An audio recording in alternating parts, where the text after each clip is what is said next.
質問来てた。おはようさんです。かままるです。美味しい日本酒ってどうやって見つけてる？毎回買ってみるんやけど、いまいちばっかでさ、なかなか当たりに出会えないんだよね。なんか選ぶ時のコツとかあったら、ぜひ教えてほしいって動画を見てくれとる推しさんから聞かれたので、こままる流の選び方を共有していこう思います。まずパッケージ。やっぱりさ、商品名が書かれとるデザインが上がる思うよね。デザインが良かったり自分好みやったりすると、どんな味するんやろうって思うやん。気分が乗るやん。ワクワクするやんが。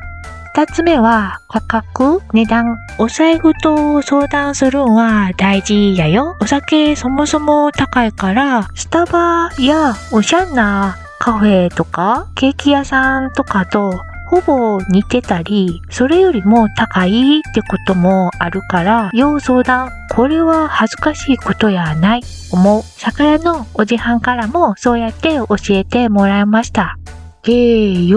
どんくらいの値段が失敗しないかっていうと、日本酒が作られてる手間を考えるとかもです。こんなに時間と手間をかけて出来上がる一作品なんやから、300円くらいからスタートするんがかも。失敗が少ないかも。初めて飲む、挑戦したいって時さ、コンビニやスーパーで売ってるストローのパックだけ100円しないかくらいで手に入るから、それ飲んでしまいがちなんやけど、あれは日本酒選びに成功した人たちが興味本位で飲んだり料理酒にしたりする代わりだね的な位置にあるものや思います。なので300円くらいの缶タイプでもし、こままるがよくチル時間のお供にしてるワンカップでもし、もちろん瓶タイプもあるから、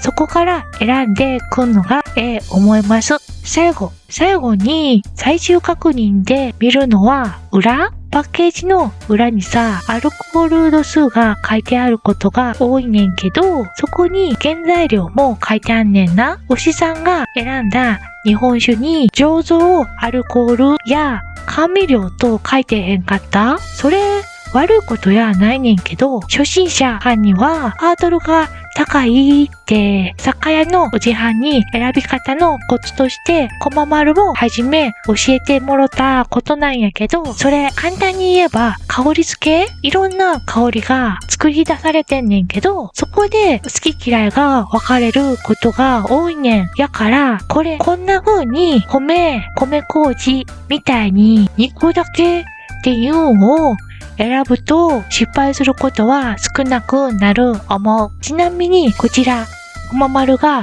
手に入りやすくて一番飲みやすい日本酒や思いとる神戸市の沢の鶴、純米酒、山田錦、名水100選、宮水仕込み、これ400円未満です。大きいもんが目につきがちなんやけど、味見するつもりでこれくらいの大きさや価格で選び始めるんが思うで。そんでお口にあったらその大きいもんを買えばええんよ。こままるはお酒弱いんで、この大きさがちょうど使うくらいで飲みきれるサイズ感が好きです。おしさんどう？